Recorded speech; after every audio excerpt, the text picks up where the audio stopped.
Welcome to this unexpected and unannounced live stream with Alex Groundwater himself in person. Hello, everyone. He's here. He's real. Go on, hold your cup. Just put this where my hand is. There we are. See, there you go. He's real. Guys, this is just a very chilled. We haven't got a tight topic here. We're just going to be shooting the breeze and sharing our thoughts about the housing market, given that there's an election looming.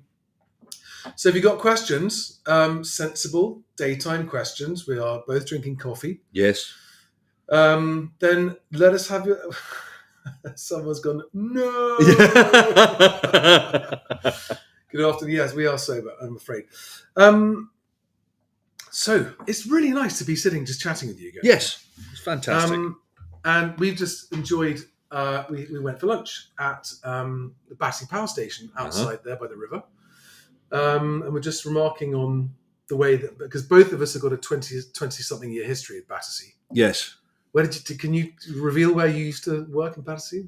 Well, I can tell you where I used to live, which was on Prince of Wales Drive in Cyril Mansions. Oh, yeah. That was a long, long time ago. And whilst I was there, I was working at Threshers on Battersea Park Road. Right. And we had 2 armed robberies, which was fun, which is why I ended up being the only person running the shop, and at the age of 19 was, I think, the youngest Threshers manager ever, by dint of the fact that no one else would work there because we kept having armed robberies. Well, now we're being robbed by a different group of people. Correct. That's right. Nobody is pointing a sawn off at me, but... No. Oh.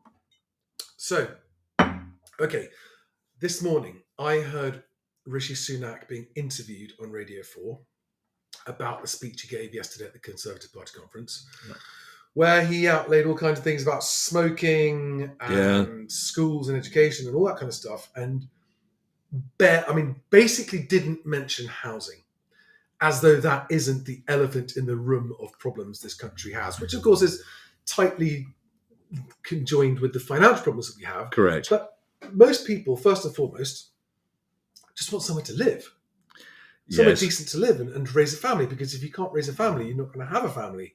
Yeah. Or you are, your family's not going to have the same life chances it would have as if your children grew up in a decent home. Yep.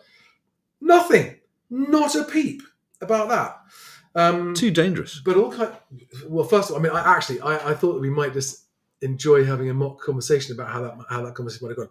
So we're planning the speech. Okay, you're the Prime Minister. Okay. You're the Prime Minister, and I'm your ideas guy. Right. Well, what I'd like to do, I think in the speech, everyone at the moment, there's a lot in the press about mortgages and people and affordability and rents as well. I hear that people who rent, they don't even own their home. I mean, they literally, they pay someone else. But I understand that they're having a hard time too. I think I should definitely say something about that. Well, I have ideas on housing, Prime Minister. I think you should definitely, because housing is definitely the hottest topic. Yeah. You fix housing, you fix health, you fix education, you fix crime, you fix all kinds of stuff if you fix housing. So, do you want to talk about housing in your speech? Yeah, I think it would be fantastic. But you say it's related to everything. Yes, it's literally everything. GDP, everything, health, everything. And sorry, but hang on, GDP. So you said crime and GDP. Yes. Oh, does anyone know where Michael is? No? What, Mr. Hunt? I just thought I might check with him because, maybe this would be more something for him to discuss. Oh, I see. Okay, so the Chancellor should be dealing with the housing crisis. Well, yes, no, you post. You're my ideas guy, aren't you? Yeah. Well, I'm suggesting that it would be a great idea, and everyone would vote for you if you said you had a plan to fix the housing crisis. I think that would get you more votes than anything, because people of all political backgrounds would all like somewhere safe and decent to live. I've got to be honest, ever since I had my swimming pool put in, I really haven't thought a lot about housing. What we should do, and I think you'll like this, follow me with this one, is my wife, she's fantastic. Interior design, she's wonderful. Why don't we get her to have she'll give us a quick chat about housing. How does that sound? I'm not sure how well that go down with voters, sir, but I think so. I got an idea. We could perhaps talk about if we're going to keep on borrowing money at record rates, perhaps we should build some houses with it so that people, at least people who work in the public sector, could be assured of a decent, reasonable place to live in modern standards, where they could also have a family if they're working for us and they're key workers and they're working for the NHS or for the police or for the fire or for the military. Maybe at least we could reassure those guys they'd have somewhere decent to live. Would that not be? No, you don't. Yes, it's an interesting idea, but I do remember somebody talking to me recently about green belts and eyesores and building Yes. construction. Yes, you're talking about the NIMBYs, sir. Yes, you're talking about the NIMBYs. The NIMBYs. Yes, we have only built on 2% of the country's landmass. So there's 98% of it unbuilt on. There's definitely space for more houses. But okay, well, I think I need to do some more research into it, and maybe we'll talk about it next time. I think next time is better. The next time, you mean the next election? Yes, after the next election. Yes. Okay, so nothing in housing then in this speech. Okay, right. No, but we'll talk about crime. Okay, and smoking. And smoking, yes, which is a crime, or will be in a few years. For some people, but not for others. True. I mean, old people, they can decide, but young people, no. Yeah, it's right. It's just. So the one thing that I can tell you about that I know about elections from my time as a supplier to the estate agency industry of mostly technology, but also for a while photography and floor planning services, was that when there's an election looming, mm-hmm. and it's probably still a year away, but it still feels like it's looming. Yes. After this conference party, the uncertainty levels go even higher. Yeah. And the housing market, in terms of transaction volumes, is having a shocker. Yes, no doubt. Absolute shocker. Even if you discount the COVID transaction peaks. Yeah. And I don't think we've even seen the beginnings of what a shocker this is going to be, just transaction-wise, right? Let's not even talk about prices. And I've forgotten where I was going with that. The uncertainty before an election means that it's going to get substantially worse. Now, there is a silver lining to that cloud, which is it's going to wipe out a lot of shit estate agents. Yes. Yeah. And in particular, I'm not talking about the individuals here. I'm talking about the companies who pursue policies that knowingly disadvantage their customers. And that force you down the route of using their in-house services. So it's really, really shit companies. I'm really hoping to see some of those companies just either be forced to change their ways and improve, or fuck off. Well, you gave me, a mind, for me, who knows very little about estate agency, you gave me a mind-blowing stat the other day, and I'm sure you can't mention the name of the company, but you gave me a percentage of their revenue that was from the fees from conveyancing and mortgages. It's over 30%. I mean, that... So their income is from fringe referrals, 30%, and you said that they take 50% of the fee. For some of them, the referral commission is 50%. So I know of companies, in fact, Russell Quirk's old company, eMove, used to take 50%. You mentioned a name. Used to take 50% of the fee for, I can't remember if it was surveyors or conveyancers, one or the other, but it was like he took 400 quid out of the 800. I mean, this is something that blows my mind. I understand if for instance, my partner is a massage therapist, and she works from spa rooms, and if you're going to a room that is owned by somebody else as part of a spa company, they will charge you 50% of your fee because they are providing a premises, etc., and often also referring patients to you. But to get 50% of a referral fee, or a fee, for a referral where you actually do nothing, that just seems high. It's also, I mean, Zoopla owns a company called USwitch. Yeah. USwitch makes £60 million a year on referral commissions, all of which disappears to its American owner, right? Because it's 100% owned by Silver Lake, an American private equity fund. So 100% of that money came from UK consumers paying for insurance products or whatever they've bought through USwitch. Yeah, so USwitch, which is telling you that you're getting a good deal because you switched to a cheaper deal, is making money from your cheaper. Yeah. And So you could actually, without you switch, you could switch. Yes, you could switch without. Yeah. And get an even cheaper deal because you're not paying the 60 million. The thing is, it's not that cut and dry, because referral commissions are a fair and cost-effective way of getting business. Yes. Because it's better than advertising, because advertising you pay out and you hope you get somebody. Referral commissions, you pay out if someone gives you a customer. And no one kind of objects if it's in the 10 to 20% range. Yeah, exactly. That's okay. But 50% totally changes the whole dynamic and makes some of those companies too powerful, the ones that have been behaving badly. Yeah. And it's a bad thing.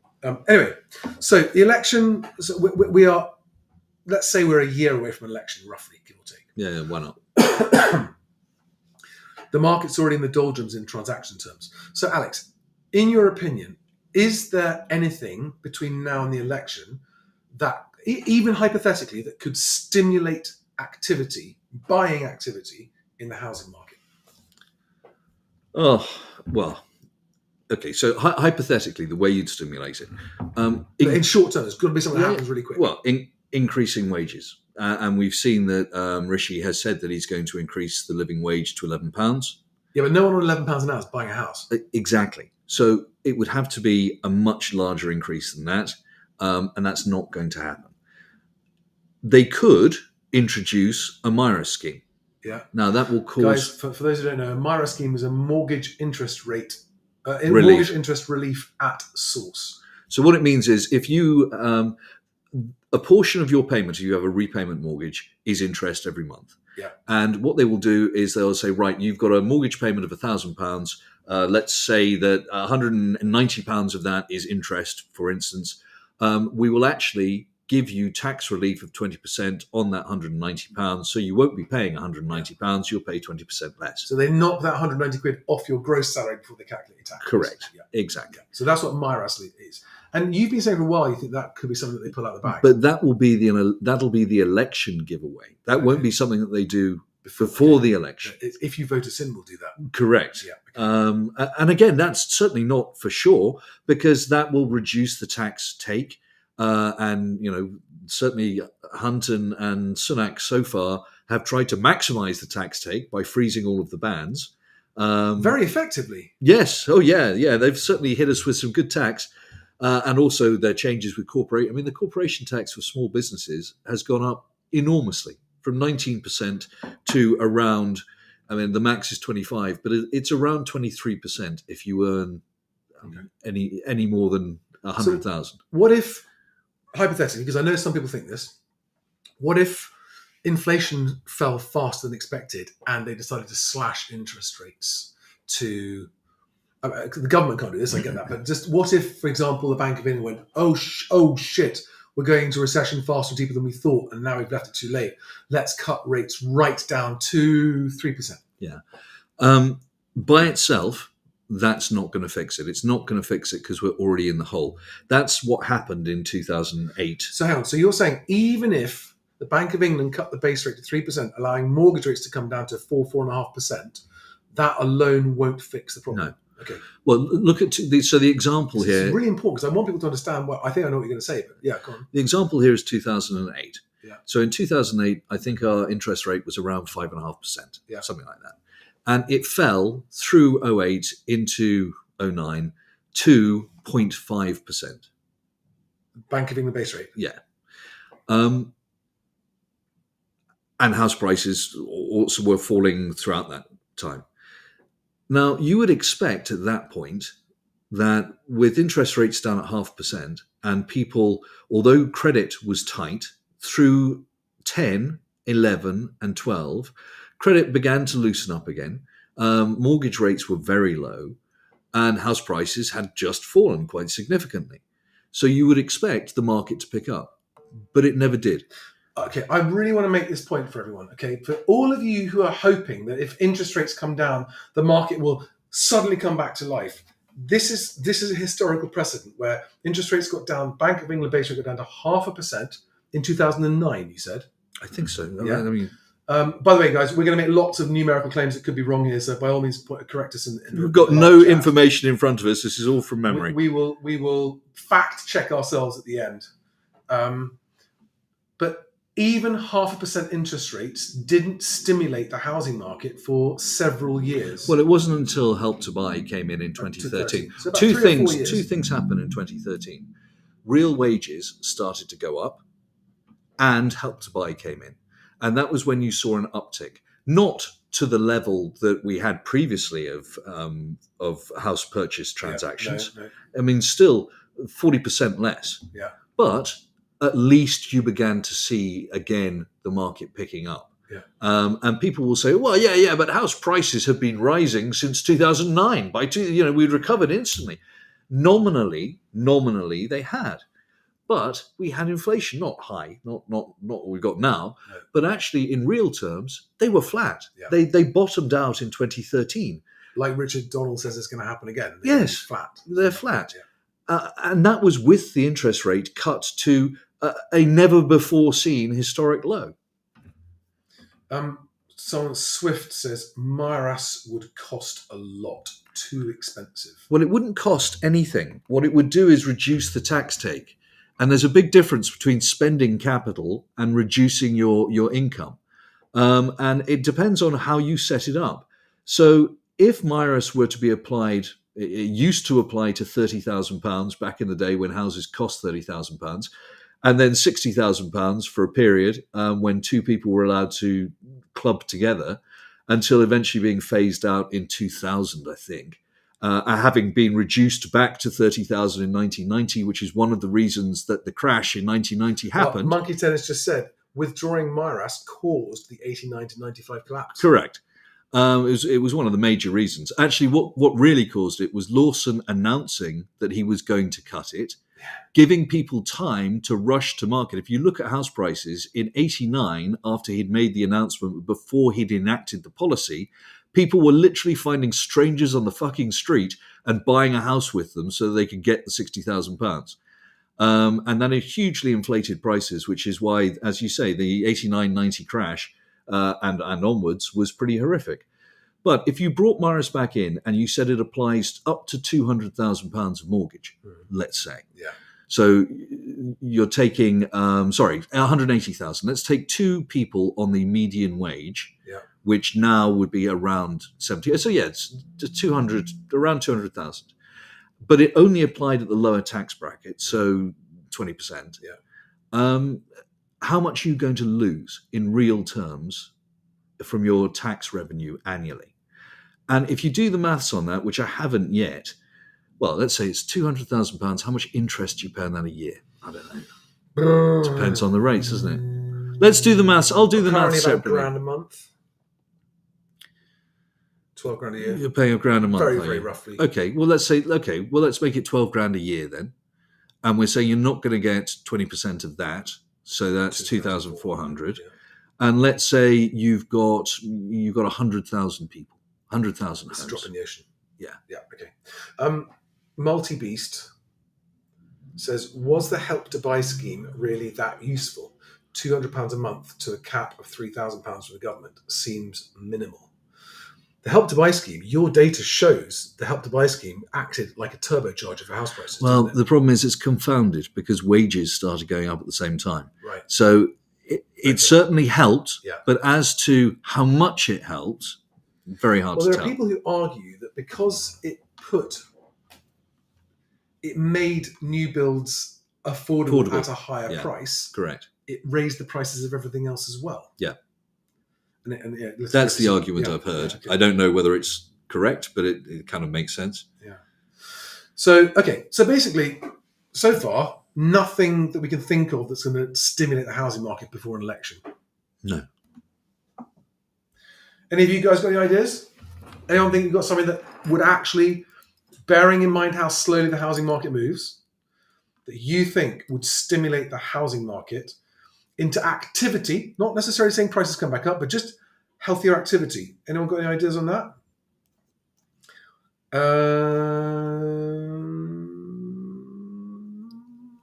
Oh God, there's a lot to comment here. I'd love to talk to you, but they're not questions. They're not answers to this question. No. So apparently none of you, we've got 280 of you watching this, and not one of you's got an idea about how to stimulate the housing market. Extending stamp duty holidays. Actually, at the Bloomberg talk last night, the guy who was from the Institute of Fiscal Studies said that he thinks stamp duty is one of the most stupid ideas ever, all time. Not just on property, but all stamp duty. Duty, yeah. I can't argue with him. Yes, he said it should just be abolished. Yeah. Okay, so Multi-Beast is saying that certainty would provide stimulants to the housing market. Well, yeah. Yeah. Yeah, no argument there. Certainty in what sense? Yeah. Removing stamp duty wouldn't make much difference right now. In the next 12 months, No. because it doesn't affect people. Most first-time buyers are unaffected by that anyway. Or except that runs out in 25. So you're right, it won't be before the election, but yeah. Yeah. Someone said, give everyone a 50 grand bonus. Well, that's what happened in COVID, pretty much. Yeah, yes. And you're right. It did stimulate the housing market. Yeah, remarkably. Greg Cawthorne says, free garden gnomes for everybody. Oh, I saw a great garden gnome the other day. It's actually a T-Rex, which is destroying garden gnomes. He's got some tucked under his claws, one in his mouth. I wanted to get one. Monica would love it. A couple of things here. A couple of comments I wanted to talk about. Catherine. Hi, Charlie and Alex. Sorry I'm very late. Just finished my defence for accelerated eviction. Section 21 ended and landlords can't get me out quick enough. That's horrible. That's bad news. Have you? I mean, I don't know what your options are, but I always think it's worth trying to talk. I mean, is it because he wants to sell it, or is it because he wants to put another tenant in? I don't know the story there. Slightly uncertain asked a question, which I haven't answered for a long time. I discussed it at length before, but let's just recover it. Saw your YouTube short about Rightmove prices being bullshit. Can you clarify that, as I didn't understand it? So Rightmove House Price Index and Rightmove asking prices in general are bullshit because the Rightmove Housing Price Index is only measured from brand new to the market properties at the very first price they're listed at. It doesn't include any price reductions. It doesn't include any properties that have been on the market for longer than 30 days. So it's the absolute highest possible average price that they could possibly get out of their data set, number one. Number two, if you look at the data on Best Agent as well, you'll see that across the whole market, there is a staggering number of overpriced properties that just sit there for months and months and months and months, never selling. And again, so asking prices on their own are meaningless. They're not trading prices. Whereas the asking prices of homes showing as sold give you a better idea of what actual real prices are doing. Okay, so... And the other thing we were just discussing before we started this was the fact that whichever party gets elected... It doesn't make any difference. It's not going to make much difference to the housing market. Not a lot. Well, certainly not from anything I've heard. As you said, and I agree, you said the fact, because I hadn't read much about Keir Starmer's policies, etc., was asking you, and you had, well, the fact that I can't really remember any of them lets you know. I can remember, I think Lisa Nandy or Rebecca, what's the Shadow Chancellor? I had no idea. Saying something about house building, and then she was asked how she'd do it, and didn't have any answers. Oh, well. So there's definitely nothing concrete. Neither party has a concrete policy on housing, which makes me wonder, because I think that would be a massive win. Yeah, but as we've just discussed, it's too dangerous. The problem they've got is this. Oh yes, we're going to make sure that people don't lose their houses. So owners don't lose their houses. We are going to provide schemes, etc., or we're going to underwrite their mortgage, or we're going to force banks forbearance. At which point you've got all the renters, and there are a lot of renters now up in arms that yet again they've been stuffed. Yeah. So okay, not that. We won't do that. We'll build lots of houses. Well, all of your councils are nearly bankrupt, so they're not going to be building them. So you're going to be going to private developers and saying, "Oh, could you build us some houses, please?" And developers are going to go, "No, because it's not profitable for us at the moment. Planning is a pain. We haven't got the land that you've said you'd make available, but you haven't. Therefore, no building now. We've slimmed down our building expectation for the next couple of years because we think house prices are going south. So, yeah, in a couple of years, we'll probably be building lots again, but not now. So what are you going to do? If you can't build because you haven't got the money yourself and you can't persuade the private companies to do it, And you can't underwrite people to keep them in because, hey, you're going to upset the other part of the electorate. What exactly can the government do? Actually, audience, what can they do? Yeah. What policy do you bring in? I mean, I think about this a lot, and I think that the thing that I've learned in business in the last 30 years is that there is such a thing as constructive and healthy competition, which genuinely benefits everybody. Yep. And it eliminates complacency. I remember once having to outsource to 2 suppliers. I didn't want one supplier. I didn't want all my eggs in one basket for a service that was critical to what I was selling at the time. And so I found 2. And I said to them equal, I said, you're both on exactly the same terms. You're both on exactly the same service level, on the same price, everything else. You get exactly 50% of the volume of business each. Mm-hmm.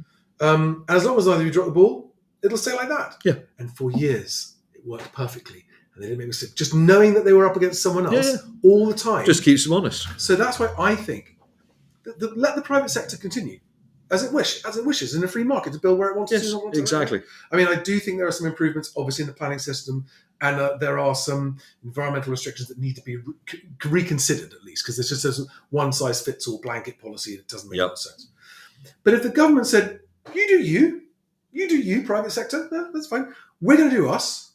We're going to build high-quality homes, decent homes that are designed for people to be able to move into, and we're going to have 2 different versions. So one for people without families and one for people with families. Yep.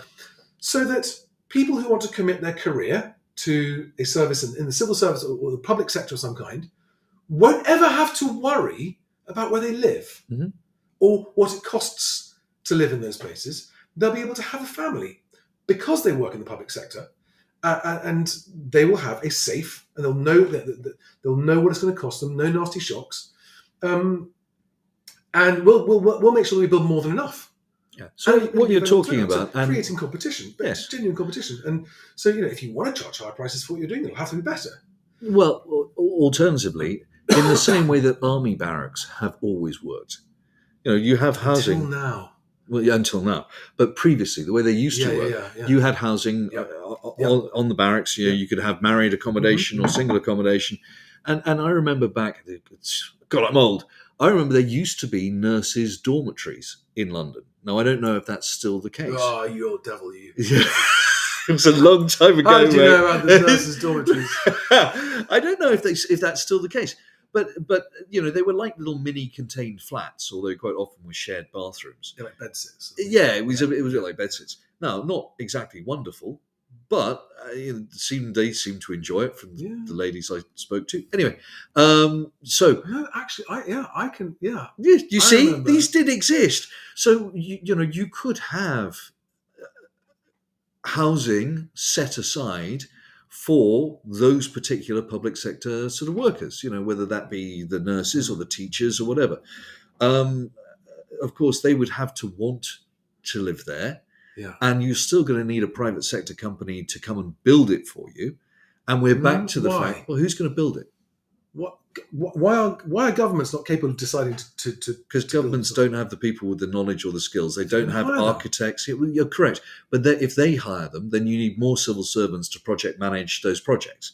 Whereas if you just go to... Unless you hire competent people. Well, if you just go to Barrett's and say, oi, we want this. But you're back to the fact that most UK councils are broke. So they can't fund this housing. No. I'm suggesting that the central governments, yes. Okay. Well, they're also broke, which is why they're taxing us through the nose. Yeah, but if they did something intelligent with the money they're borrowing. Oh, yeah. As in built lasting assets that created an actual income. I don't disagree. Maybe we'd start to turn around this. I mean, this country has, as far as I can tell, done nothing but sell off the silver decade after decade after decade after decade. And now we're selling off our companies. It's the last thing that's left. Yes. We've sold the land. No, we've got our intellectual property, Charlie. It's not really a liquid asset, is it? Well, intellectual property is whatever you decide. Yeah. It's whatever you decide it is. You're quite right. We've sold off everything. And we've discussed this many times. Short-term thinking, lack of investment. So what? Yeah, it's like... Interestingly enough, at that talk at Bloomberg last night, Merrin Somerset Webb's podcast, and it was her and John Stepek and the guest whose name is Paul. I wish I could remember his name from the IFS. This was the tone: despair, from a guy from the IFS going, "Tax, but people are fucked." Basically, he was saying, because the tax burden has gone up. Yep. The services we're getting are going down, and there's no sizable prospect of any growth. No. This is just turning into a really depressing Well, talk. it is. Well, okay. I'm sorry, guys. But again, from a historical perspective, so obviously we had. Where to start? Let's go back to the Second World War. Right. So Second World War, we did have, because it was wartime, we had an enormously high top rate of tax, which was about 90-something percent, 98%. Yeah. Now that didn't drop until 71. Okay. And it dropped to a paltry 75%. Yeah, I just remember. So now you remember all the graphs. You remember how house prices started to take off, for the 70s, and you were going, hang on, how did we have 11.4% interest rates? But all of this growth and everyone, through the 70s, we turned from a smoggy, dirty, grimy central London into, we got prettier, and then the 80s, and oh my God, the bankers with the cocaine and the hookers, and then until we hit 2007 and everything came to a grinding halt again. And with those high interest rates all the way through the 70s and the 80s, right up until the 90s, we were at 11.4% average. The boomers is one of the answers, and the other one was taxes came down. Yeah. They didn't just come down a little bit. They came down. I remember dramatically. In 79, when I was 7 years old, I remember asking my teacher who she was going to vote for. Her name was Mrs. Hench, and she said Margaret Thatcher. She was going to vote Margaret. And I just remember hearing about taxes being coming down. And they dropped. They cut them very soon, didn't they? Yes. Like by a lot. Yes. And you actually felt like the whole country was going. Yeah, absolutely. I mean, it changed. And there was money. It changed everything. Now, the converse of that, of course, is could you then say, well, if you think about it, most of our nuclear infrastructure, for instance, was built in the 70s and 80s. It wasn't built in the 90s or the 2000s. And therefore, we needed that higher tax burden in order to invest in our country. I mean, look at all that social housing. That was built under the high tax burden.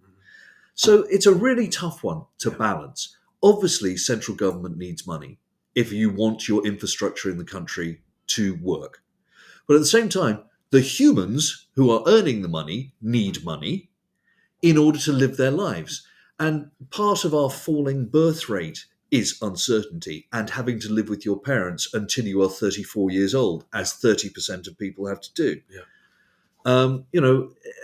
If you could leave home, my parents were married at 21 and 24, and they had me by the time my mother was 24, and my sister by the time she was 29. I mean, that's unusual these days. Yeah. It is. Well, my other half actually, she was in her mid-20s when Clara was born, so she's kind of old-fashioned that way. So I've been totally neglecting all of your comments. See, when Alex is at home, he's reading your comments whilst I blather away. Yeah. He can't see your comments today. No. So I'm not ignoring you. Apologies. Just can't see them. R. Strawberry says, Charlie and Stig, will house prices in the north drop further and at speed? Now HS2 has been cancelled. Or if you're round the HS2 route, yes. I want to return home so much to Manchester. Where from, Roy? I think it's Roy, isn't it? I don't know yet, Roy. I don't know specifics like that, but it just seems like a bit of a mess. I don't know what's going to happen, because if they do actually start investing in many more smaller projects in the north, communicating, he was talking about roads and other infrastructure and communications projects that would actually benefit more people up there. Yeah. I don't know what that's going to do. What that's going to do. I don't know how much is going to be spent. How much of that 36 billion that they're saving is going to be spent with British companies? how much it's going to be paid to overseas contractors, as in overseas I companies. think you'll find that is a drop in the ocean compared with the interest that we owe the Bank of England on bonds. Yeah, no, I know it is. I don't think that'll I know get it is. redistributed out anywhere. Last night that guy was saying that the NHS budget is now 180 billion. Yeah. I thought it was 150, but it's gone up. Because you know what? I don't know. I have said all along that I will vote at the next election for whoever has the best housing policy. I'm not the sure. least bad. I'm not sure either of them. As I said, it's VX gas. Neither of them are going to even discuss housing at any length. It's too dangerous. Yeah. And so the FTSE is looking shaky this week. So just to talk about the markets for a minute. Yeah. FTSE is looking. I mean, looking across the pond as well. Yes. Just everything feels. I mean, jittery. Yeah, isn't it? Exactly. I mean, it's gone violent, as somebody put it, violently sideways for the last 3 years, and you could argue, with the exception of the very large drop, obviously in March of 2020, and you could argue that it's actually gone sideways since 1999. Yeah. I mean, I keep saying it. We peaked at 6933, I think, in 1999, 23 years ago. What, the FTSE? Yeah. Almost 7,000. Yes, for the .com. We are now at about 7.4, I think. I haven't looked today. Yeah. That's 400 points higher. In 20 years. I mean, yes, people and traders will be saying, "Oh, well, but if you're dealing with it on a monthly basis, we've had lots of ups and downs in that time." And yeah, that's great. That's wonderful. You're just trading the volatility. That doesn't count. But then go back and have a look from 1984 when the FTSE started. Speaking of jittery. Oh, yeah, coffee. Another coffee? Yeah. You've got to keep talking then. I'll talk. That's never a problem. Yes, I just think whether it's the S&P 500, whether it's the FTSE, all the markets are beginning to look as if people. It's the way they're bouncing up and down. If you imagine, a basketball, it goes up and down and up and down, and then each bounce gets a little less, a little less, a little less, until there's no energy left. Yeah. And I sort of feel that the energy is leaving the market, and after there's no energy and nothing to hold it up, it will just go whee, splat. But could be wrong. I'm certainly no expert on these things. It's just looking at graphs. Yeah. Honestly, I'm amazed that more. We're seeing a few, but I'm amazed that more zombie companies haven't fallen over yet. So you've seen Wilco. The latest one, Metro Bank, are really struggling. Will they go bust? Maybe, maybe not. Will they raise 600 million? I mean, the company, their market cap is well under 100 million. And they want to raise 600. Well, but even better, they've already got a £1.5 billion book. So they're something like a £90 million company with a £1.5 billion book who would like 600 million. Thank you very much. So we discussed this the other day. So if banks had to liquidate now, they would all be bankrupt. Bankrupt, yeah. Without a shadow of a doubt. I mean, the debt that they've got stored up is vast. But they're not going to liquidate now. So that's just, a hypothetical scare thing. Well, okay. It's a hypothetical scare thing, except aren't there supposed to be rules that prevent? But the rules were never into an insolvent situation. Well, they're not insolvent. They just no. Why would they be bankrupt if they liquidated? Because of what's happened with bonds and yields, they now owe so much more than they used to, right, or than they intended to. But that is not a situation we're not going to see, I don't believe, in the UK. That pub chain yesterday, did you see that? Yes. What's his name? They want to borrow lots of money to pay off the money that they can't afford to pay off. Yeah, it's. They actually literally said that. It's paying off one credit card with another credit card. It's easy to pay Paul. Yeah, it just doesn't feel. It just doesn't feel good. I mean, I don't know. We've been having this conversation for over a year now. I know, and it actually starts to get you down. It does. I've got to be honest. It is beginning to get me down, because much as we were just out in Battersea at the power station, which is an enormously expensive new build, on a historic building. It's been a very good, by the look of it, construction. There are thousands of flats there, enormously expensive, and we were surrounded by people in their 20s, 30s, and 40s. Now, bear in mind, this is a weekday lunchtime when those age groups should be working, you'd think, and including us. No, shh. This is work. This is work, yeah. And people were out having lunches at tapas bars and in fish restaurants and drinking bottles of rosé, and everything seems fine.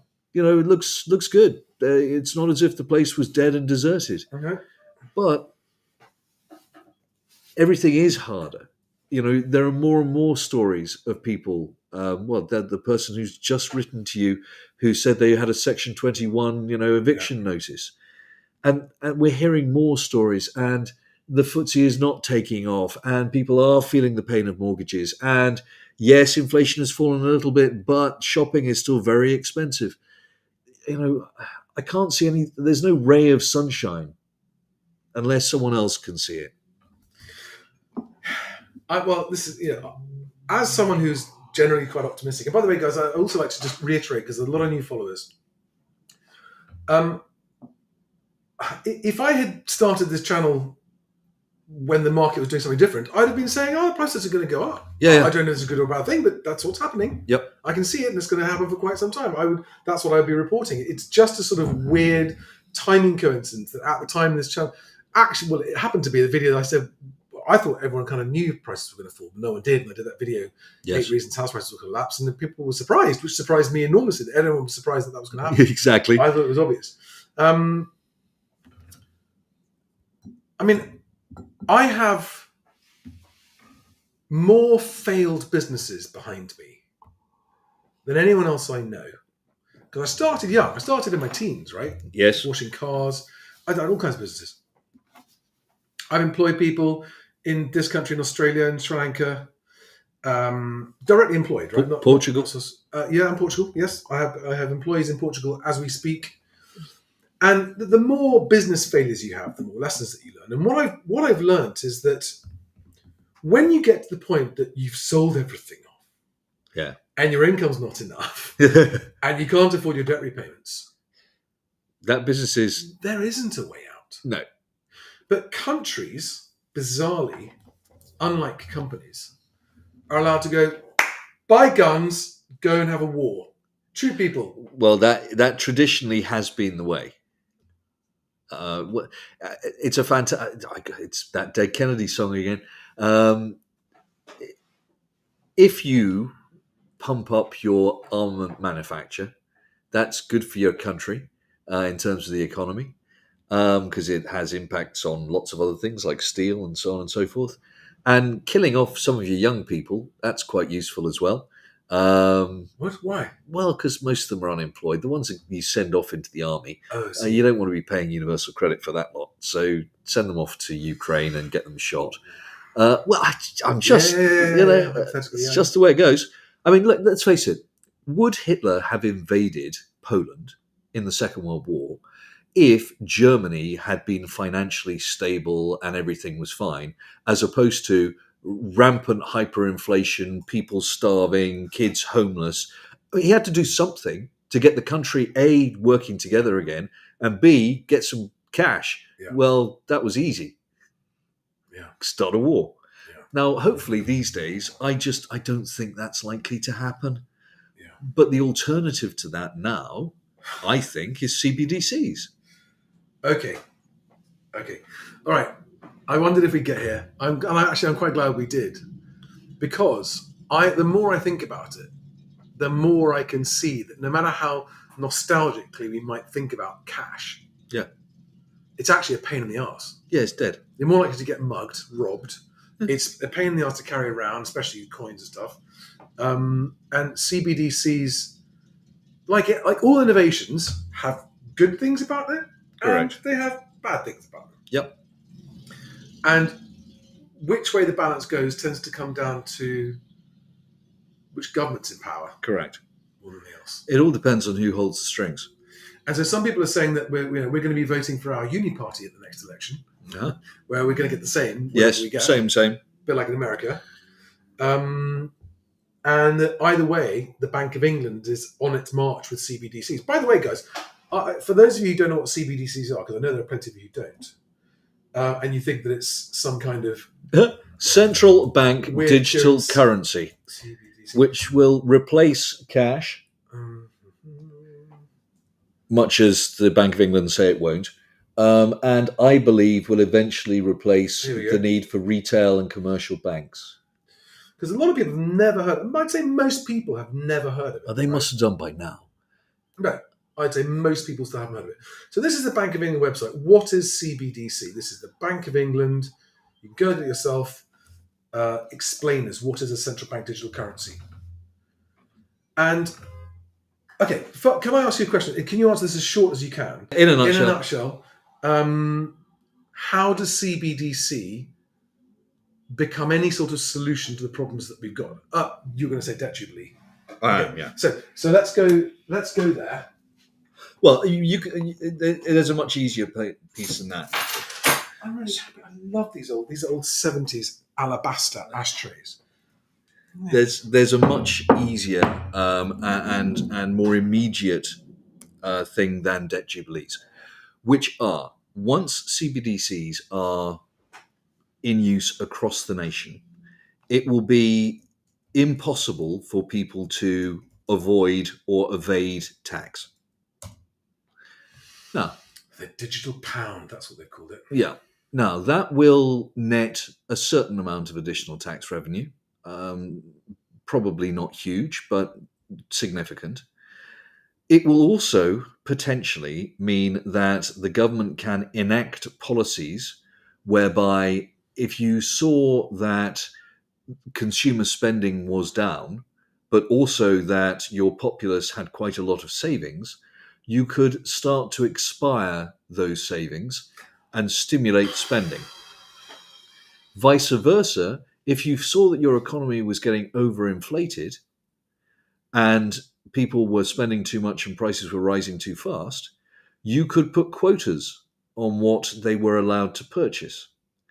So you could, using this methodology, and I'm not talking whether this is ethical, reasonable, I'm just simply saying from a control perspective, it might allow you to avoid boom and bust, which we were told we were never going to have again.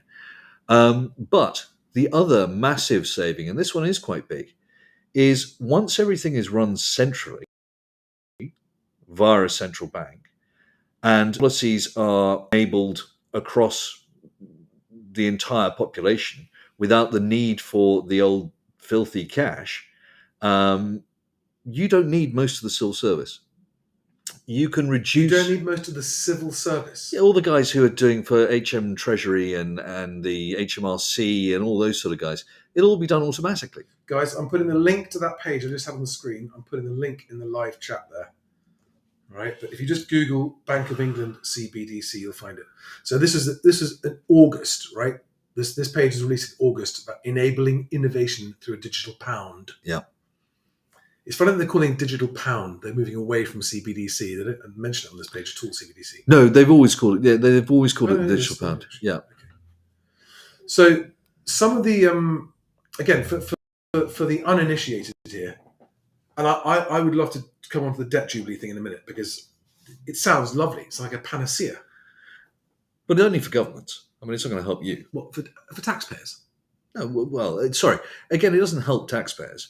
What it does is it means the government now has money to invest in infrastructure in the country rather than paying off. So the Bank of England, for instance, we owe them, I can't remember now, but about 150 billion. And by we, I mean the taxpayer, because the government said when the Bank of England issued the bonds that, oh yeah, we'll cover any losses. Well, the losses now are vast. So that's 150 billion, roughly, over the next X years. Yeah.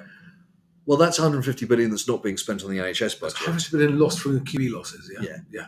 It's not being spent on. And I just want to don't want to make assumptions about what anyone knows. Lots of you will have heard of the money printing happening after the last financial crisis, and basically the cost to the taxpayer of that money printing looks to be 150 billion pounds, roughly what an NHS budget was for a year. And as we caveated at the beginning, I haven't got any of these figures in front of me. These are Puma numbers. Yeah. Pulled out of my arse. You better hope not. Okay, so this is a question I don't know the answer to. How does CBDC allow or enable a debt jubilee? Simply because you haven't got the cash. First of all, you could have a jubilee without putting CBDC in place. Sorry for sorry to interrupt you. I want to stay on that point, but for those of you just arrived, Alex and I are discussing the potential solutions to the financial problems that the UK has, where it's sold off everything it owns. It's in massive debt that it can't afford to pay. The tax burden is the highest it's been since World War II, and yet public services are the worst they've been in living memory overall. And therefore, the only way out, this is what we're discussing, the only way out is through the Bank of England's plan for a central bank digital currency or a digital pound. And I just asked Alex, how might that lead to the debt jubilee, which is when countries mutually wipe out each other's debts? Yes? That's okay. So, dirty cash. Right. Let's go back. Yeah. So, debt jubilees are not necessarily, by the name, about government's money. That could be anything. It was originally farmers and landowners forgiving money in a biblical sort of sense. Okay. So that, anyway. Yeah. But in this instance, I cannot see any country forgiving its citizens' debts. No. I mean, that's just madness. Yeah. But, and this is where CBDCs are important, if the major players all adopted CBDCs, so we'd all have our own one. So America is working on their one at the moment. Likewise, most of the countries in Europe has got its central bank. Also, the IMS. Did I mean IMS? IMF. No, not the IMF. The BIS, whatever they are. The guys who do the central clearing for currency exchange. Yes, I know what you mean. They're working on one as well to do exactly that, to match up the CBDCs from everybody else so that they can continue to do that role, which is where I think blockchain might sit. Now, if all the countries manage to eliminate cash from their systems and they all have CBDCs, the problem you've got at the moment is if the Bank of England turned to us, England, and said, do you know what? You owe us 150 billion, but we're going to forgive it. Just don't worry about it. It would devalue the pound like that. Okay. And that would be bad. Well, sort of bad. The inflation rate. So we need to find a way where that's not going to happen. There's been talk about extending the lifetime of bonds for 100 years, at which point we don't have to pay it back because it's a long way in the future. You're dead. Yeah, don't worry about it. But a better way would be a mutual agreement, because now so much of the world, with the exception of most of Africa, a few Middle Eastern countries, a couple of places in South America, everywhere else, including China, is on the debt wagon. You know, there's vast debt everywhere you go. And it would make sense if, rather than the Treaty of Versailles, there was a new international treaty whereby everyone agreed that divided by 10 or something. And we don't devalue our currencies and we continue as is. And that is much easier when you've got an electronically controlled standard across the world. And you genuinely think that is a viable option, that could somehow be achieved? I think it's the only option. No, that's I agree with you, but that's a different question. I don't disagree. That's the only possible thing you can think of that gets us out of this shit. But do you think that? I mean, how many countries have to agree to this? All of them. No, well, all the when ones has that ever happened? What happens is you get a few big countries. After big wars. Yes, exactly. But this financial issue, if it is what we think it is, will have the same effect as a big war. You know, people keep saying that, and they don't think it through. They go, "Oh, well, we're in the most debt we've ever been in since war times." Yeah, exactly. So it's as if we have been in a war for the last, since 13 years or whatever, since 2009, 2010, let's say. It's just, it wasn't a war where casualties were being shot in trenches. This has been an economic financial war where real house prices were not going up as you thought they were. Your real wealth has not actually grown as it was, from the 70s through until 2007. And we're now in the situation where if I had dropped an economist from 1950 to look at just the charts, just gave them the charts from today, they would look at the world and they'd say, you've just had another war. Mhm. So it's exactly that point. Your point being that people don't get round a table and agree unless you've had a major crisis. Right. Well, this is a major crisis. Did you see, by the way, that because of what's happened the last few days in the States, the US government, the ceiling on borrowing was temporarily lifted. Yes. They took $500 billion. Yeah. In 48 hours. Yeah. That's punchy. That's like a sort of smash and grab raid. Correct. Quick! Take as much as you can, quick! It's frightening. I mean, and America, I'm afraid, really have a lot to answer for. Yeah. Yeah. I mean, they seem superficially to be protected because they're the global reserve currency. And there'll be I'm sure you'll have lots of viewers going, oh, what about the BRICS? What about the BRICS? They're moving away from the dollar. It's all going to change. Yeah, maybe. It's not nothing, the BRICS. No, and I don't think the dollar will continue to be the global reserve currency. But that doesn't mean it's going to be replaced by the BRICS. No, it's not going to be replaced. To me, it looks like the BRICS countries just don't want to be forced to play Correct. America's rules anymore. Correct. They'd like to have their own rules. And I don't blame them. Yeah, neither do I. But this is where you get back into the conspiracy theory stuff.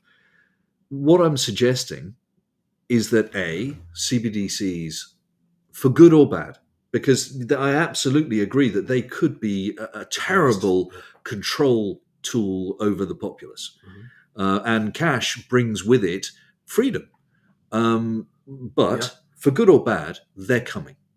And okay. And likewise, if what I think may happen, which is the idea of jubilees and an agreement, a treaty, an understanding between nations that we can write off a lot of our public debt, not just the government debt, so that governments can start investing in their country infrastructure again, without devaluing their currencies. You are beginning with that sort of agreement to get to the whole WEF idea of a one global government. It's a bit like the Star Wars. Dun, dun, dun, dun, dun, dun, dun, dun. The Emperor will come in and preside over planet Earth. Our friend Klaus. Klaus. Oh. He looks so like Dr. Evil. It's funny. Correct. He somebody needs to give him a slap. But anyway, on his head. I don't know. I mean, being humans, we'll probably just go the other way, and we'll end up rather than one global government, we'll end up with 20 governments in the UK. We'll go back to the times of the Viking raids, and there'll be little kingdoms throughout the UK, like Italy was, where you had Venice will be going, no, there's fucking Romans. Well, it's like the Tyroleans in the Alps. They consider themselves a nation. Yes. They might be Italy and Austria and Switzerland, but as far as they're concerned, it's the Tyrol. Yeah. Well, go to Barcelona. Tell them they're Spanish. Go to Basque country. Like the Cornish. Oh, yes, exactly. the Cornish. I'll say, we were right all along. Yeah.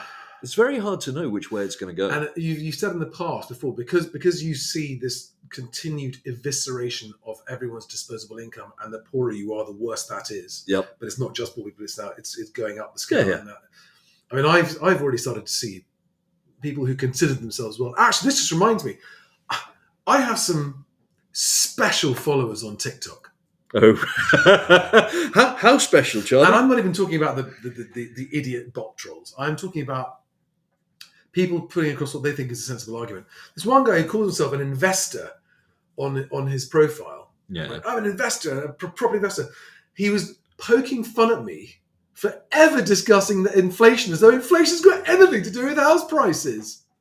And I was talking about how in the long term you've got to factor it into your true wealth, because I mean, even 2% inflation can mean you're overstating your wealth growth by 60%. And he was laughing at me because I mentioned that inflation was a valid and relevant Yes. consideration when looking at the value of your portfolios and your growth and your Yeah, income. absolutely. So there are people who call themselves investors who think inflation is a joke just to be ignored. So there's no wonder they're all fucked. Yeah. Right? All those retail investors, people who call themselves investors because they've invested 500 quid. There are people like that. I mean, Yes. lots of people like that who don't understand inflation and how it just Eats away. noms away at your value. So people are going to be, for lots of different reasons, very, very poor and going to get poorer. I find this utterly depressing as well.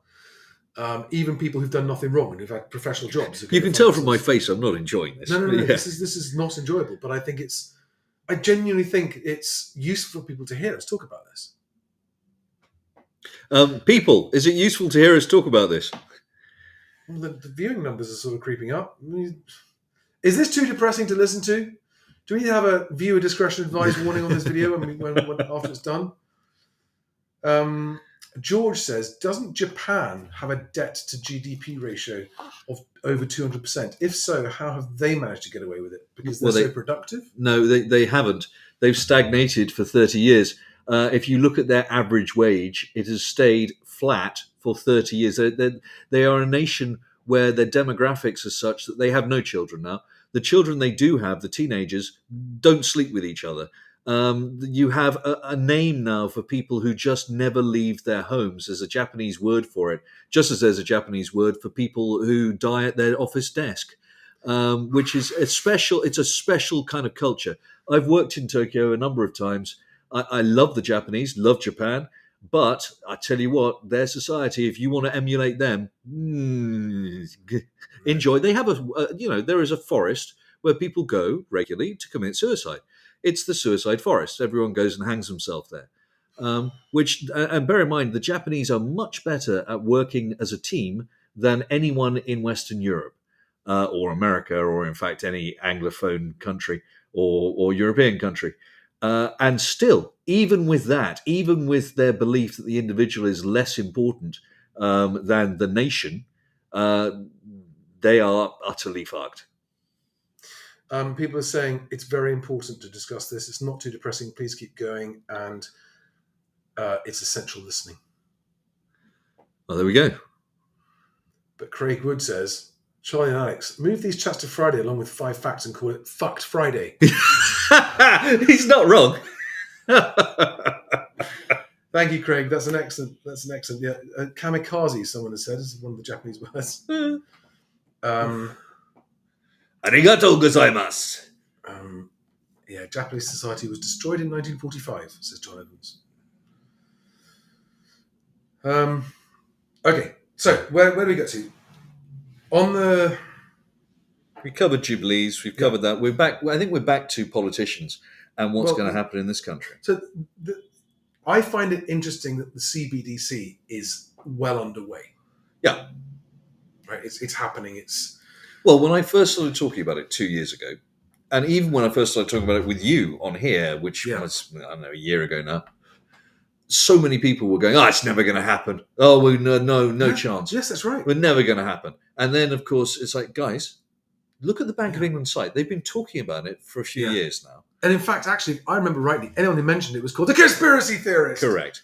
What are you saying now, suckers? Yeah. It's daytime. I'm trying not to swear as much. But they should. I mean, let's face it. It's got lots of media coverage now. It has. So. Oh, Craig, thank you. That's so sweet. Don't know if you saw my comment earlier, Charlie, but bought my first house, got 15% off the asking price. Genuinely couldn't have gotten through there without your advice. I owe you thousands. You're welcome. Makes me very, very happy to read this story. Nice one, Craig. Explain for someone who doesn't understand anything about the technicalities of it. Yep. Why cryptocurrency cannot become a replacement for... No, hang on. This isn't what you think I'm asking. Okay. So let's assume CBDs happen. Yep. Okay. And let's assume there's a section of society very unhappy about that. And they want to actually use cryptocurrency as a black market currency. Yes, that's exactly what I thought you were going to ask. and it's Okay. going to get me trolled by lots of crypto bros later on. It happens every time. So the answer is this. Most cryptocurrencies run on a system called blockchain. Yeah. And that's a distributed ledger encrypted system, which means that it doesn't exist in one place. It's all over the place, which means it can't be controlled by a single individual. It is blockchain is immutable. So every time you Right. make a transaction, a new block is added to the chain. It cannot be changed or removed. You can then add more blocks as you make more changes. This is an interesting technical theory. There have yet to be any that I've seen viable commercial uses for blockchain, mostly because it's too bloody slow. Right. And at this point, people will go, "Wow, what about the Lightning Network? And some of the newer cryptos are much faster." Yes, theoretically, they can do lots of transactions.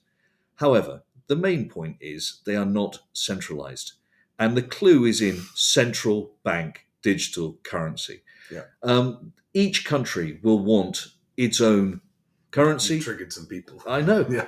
I told you. You bloody asked me this question. No, but hang on. I think it's more important because I am totally impartial and objective on this particular discussion point. And what you're saying to me, as someone who's I've designed, I'm actually a software architect, Oh. and have been, and I have designed. So I have this bizarre, non-technical understanding of how it works. Yep. And what you're saying makes sense to me. I've implemented and you've got more... no reason to say this, No, right? I don't care. So exactly, this is the point. You've got to understand this. Alex couldn't give a fuck one way or the other. No, I'm just whether it's telling you false or what not. technically makes sense. He's the most devoid of bias of anyone I've ever met. Literally anyone I've ever met. So this is and it's a relatively qualified opinion, as someone who's been doing systems for the rest of I've your career. implemented more global infrastructure systems, including for insurance companies and banks. Right. I'm fucking... So you do actually know what you're talking about. Yes. You're not a crypto bro. No, I've been involved. Look, I first heard about Bitcoin back in 2011. Okay. You know, it was not long after it was invented. No. And I've worked with people who have been, because I'm in a tech environment, who have been massive fans, whether that was Bitcoin or Ethereum. Some of them who got in early have done extremely well. Yeah. The problem you've got is this. Look at it from a central bank's perspective. Why would they be interested, having just closed all the tax loopholes, to allow a black market to continue? What I mean by that is, and I used the example before and I'll use it again now, I'm a drug dealer. Yeah, Mhm. I sell a lot of cocaine. This is a hypothetical, not real, guys. Right? I sell a lot of cocaine. Yeah. And I accept payment in Bitcoin because I'm on the black market. Okay. At some point, And no one's got any cash anymore. no one's got any cash anymore. And at some point, I am going to want to buy something with all my Bitcoin. Because, as a drug dealer, I think I ought to be driving the latest Ferrari. Yeah. So I go to the Ferrari dealership and I say, "Can I pay you in Bitcoin?" And they go, "No, we only accept central bank digital currency." Because they are a legitimate business.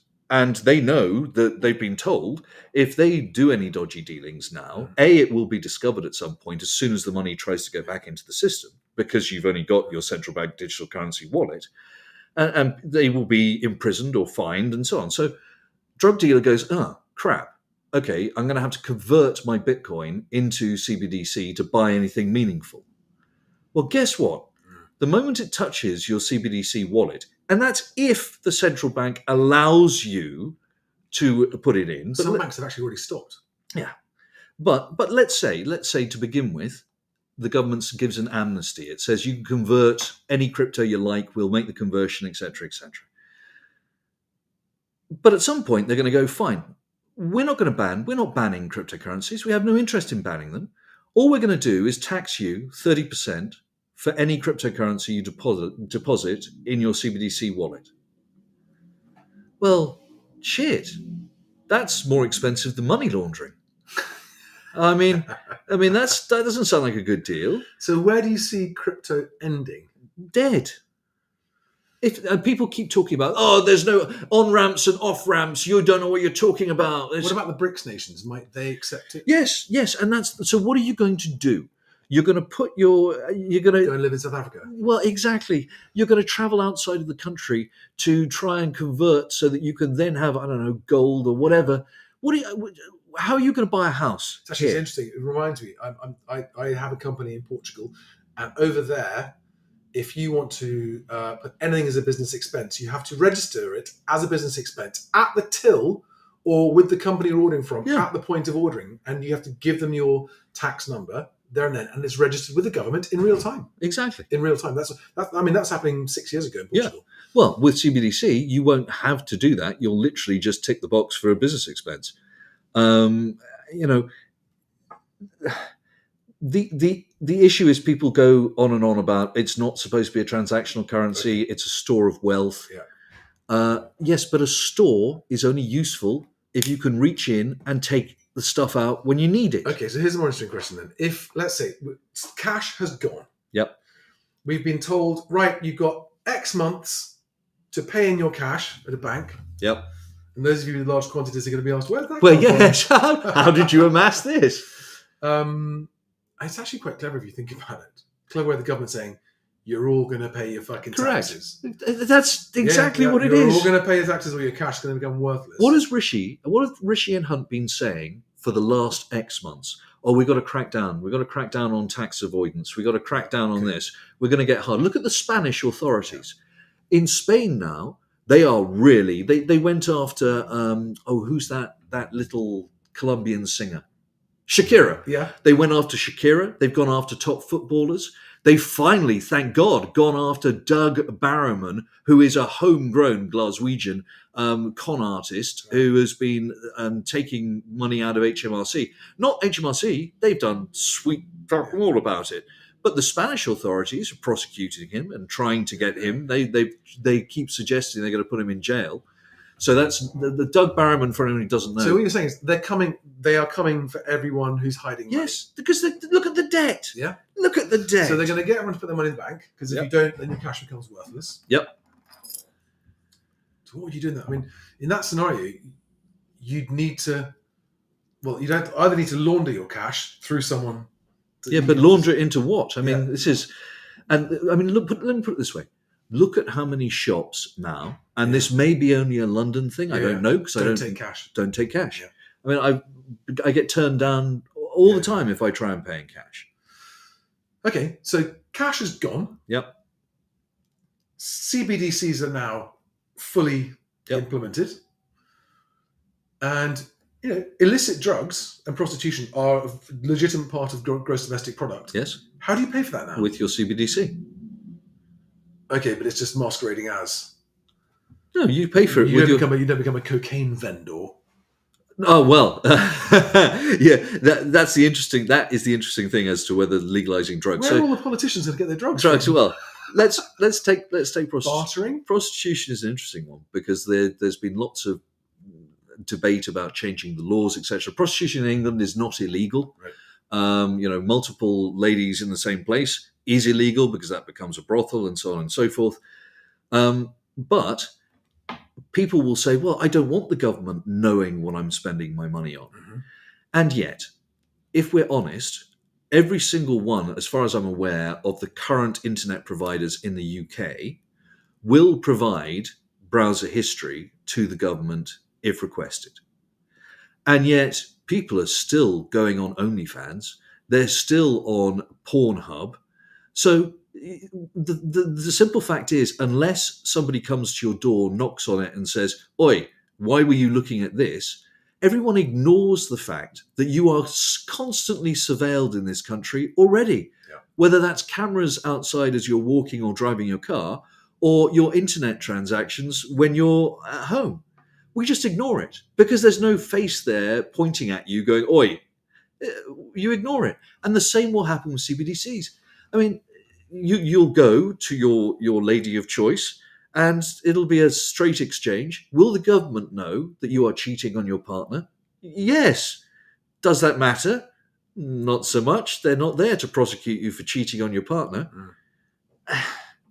Now, drugs, you've seen America. I mean, if you went back 20 years, the idea that America might legalize cannabis I mean, unbelievable. Yeah. I mean, that certain states would allow you to smoke. I mean, people were going to jail, and if it was their third strike, they were going to jail for 20 odd years. And Scotland's just opened its first public facility for taking illegal drugs. I mean, I think there's going to be a real change in society around all of these sort of policies, driven by the fact that the government is going to say, we are here to make sure that we receive as much tax money as possible, but we are not here necessarily to police your moral conduct. Which is why Rishi's thing that's why Rishi's thing on smoking is so hilarious. I mean, it's a very misjudged. Yeah, fair comment. A few people going, "What live stream have we just joined?" It's a fair point. So if you've just joined, we've gone down a bit of a rabbit hole about where the economy is heading, where people's income is heading, what's going to happen to it, because the government can't fix the housing problem because the government's in too much debt. That's how we started going down this road, right? And so where does that end up? Where does it end up for people? That's what this is why we're just having a nice relaxed chat about all things that ultimately do affect this country and who we vote for. Yeah.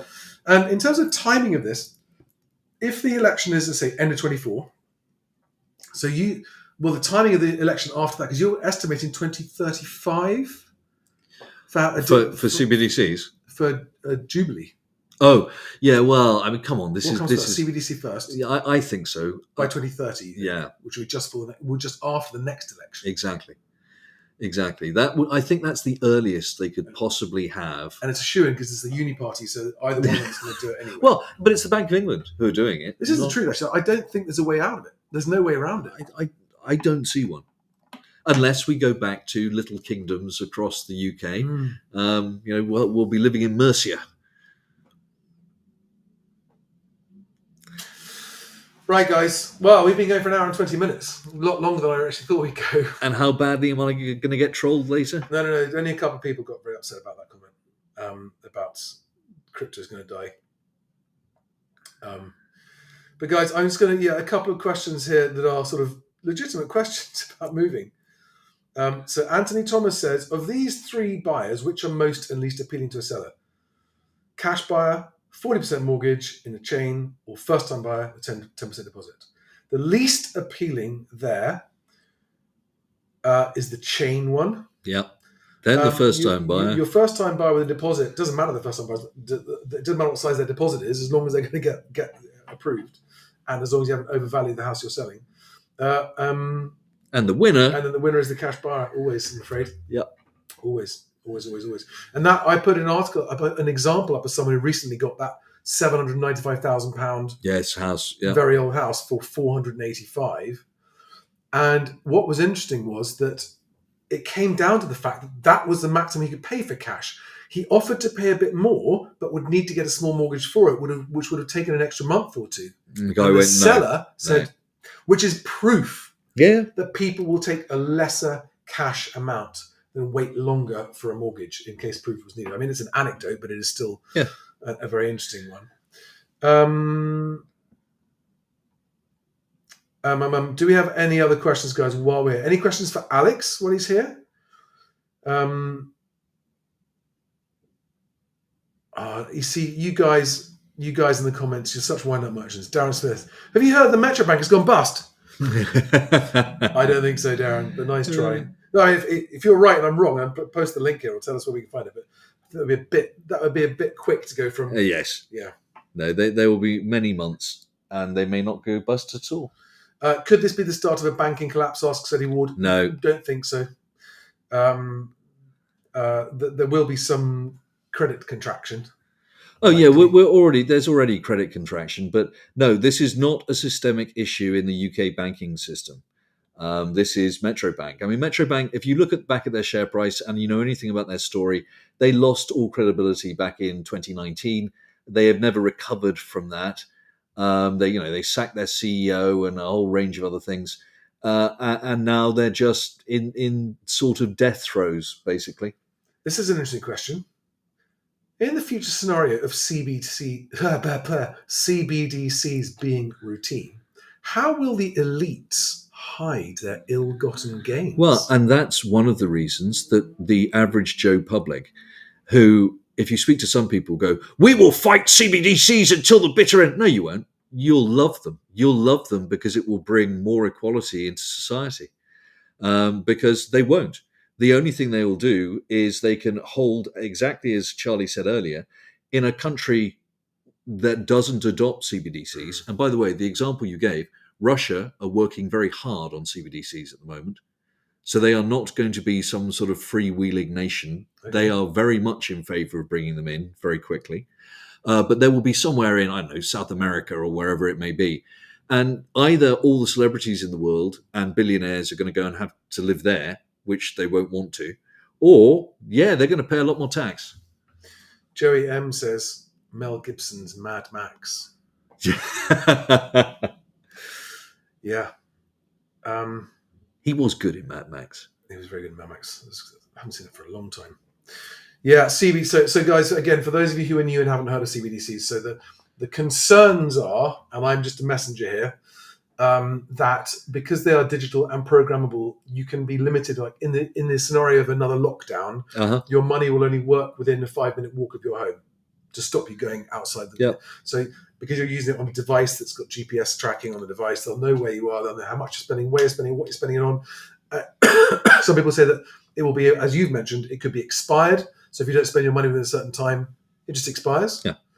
It just doesn't sound nice, but I can see that there's going to be a lot of selling points the government will use to sell it. Yeah, well, they won't. And this is the thing. I think that the people, by the time we get there, by the time we get to 2030, when a working system might be available, most of the population will have had such a crap time over the previous 7 years that they will welcome with open arms the idea of CBDC.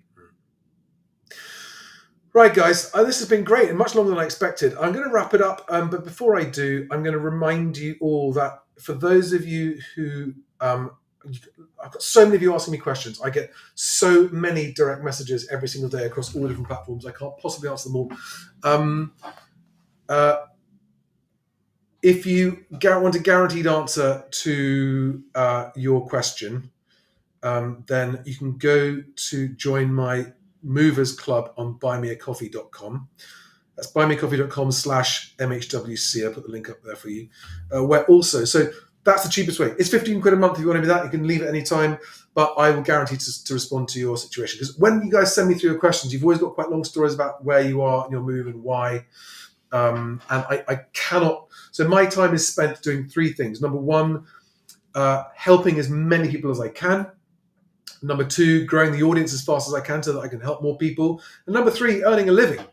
I've got bills to pay, staff to pay, and Best Agent website to fund the growth and launching of. So I also do need to get paid. So privately answering messages one-to-one is no longer viable for me because the audience, I've now got over 60,000 followers or subscribers across all the channels. So it's no longer viable to do it. However, I'm going to be experimenting with single platform live Q&As. So I'll go to just to Instagram and just do your live Q&As there so that other people can benefit from the answers to your questions and do that across all the platforms, including X and TikTok and those kind of places. I'm going to experiment with that. That'll always be free. Otherwise, you can ask me via buymeacoffee.com. By joining the club there, or you can book a 30-minute or 1 hour live one-to-one video call with me again at that URL down there, or just go to mhwc.co.uk and there's a link there too. And I'm sorry I don't work for free for those of you who think I should. Sorry. The free stuff is all in my videos. And if you want an answer to almost all your questions, you'll find them in the videos, and that is free. So for those of you who'd like free help, it's in all my videos. That's what they're there for. Otherwise, those are the other options. And as I said, I will start doing live Q&As on one platform at a time where I will take your questions, as many as I can. The whole point of those live Q&As will be to answer all your questions. I don't answer questions on mortgages. I'm not a financial advisor. I don't answer legal questions either. I'm not a conveyancer. But I will be doing live Q&As with my mortgage broking partners and my conveyancing partners soon. So we'll have sessions to answer those as well. I've only had internet back in my new home for a couple of days. I'm not there at the moment. When I get back there next week, I'll be able to start doing more of this stuff. But in the meantime, thank you all very much for your support. I cannot tell you how much I love getting the positive messages of how my videos have helped you. Every single individual one of those is a real lift and a boost for me, especially in the face of mounting rage from people who don't like what I'm saying. All of whom I'm still bewildered. Why do you watch my stuff? Yeah, Just just why? stop watching. Why, you may as well go punch yourself in the face repeatedly. If you don't like what I'm saying, please don't watch. Then you won't waste more of your life sending me spiteful messages that you just... Ugh. They are beginning to get a little bit depressing. No. In the last week, there's been a real pickup of Yep. rage. I mean, real rage and hate. For Like, almost a level I haven't had before. No, I mean, for almost a year, I think I had 2 people troll me. Yeah. And in the last couple of weeks, as you say, it's just gone nuts. And the answer is block. Yeah. You know, I used to try to engage people with a dispute point, but I will always engage people who are discussing the topics, the facts, the basis. But if you're looking at my motivations, that kind of stuff, character stuff, no time for that. Doesn't help anybody. Annie Anonymous says, you're just telling the truth. Some people don't like that. Yeah, it's true. Opinions are like buttocks, a little divided. I haven't heard that one before. Lecky, I am going to stop looking at the trolls. Truly, but the thing is, I get as the audience grows, you get new ones. Yeah, you get fresh ones popping up, like a game of whack-a-mole. Yeah. You block them, and the new ones pop up. And in fact, some of the really special trolls will keep on setting up new accounts just to follow you. Yeah. What kind? I mean, how shit must your life be to spend it doing that? You have my deepest condolences and my best wishes, all of you. Bye, guys. Thank you very much. See you on the next one. Stay safe. Lots of love. Bye-bye.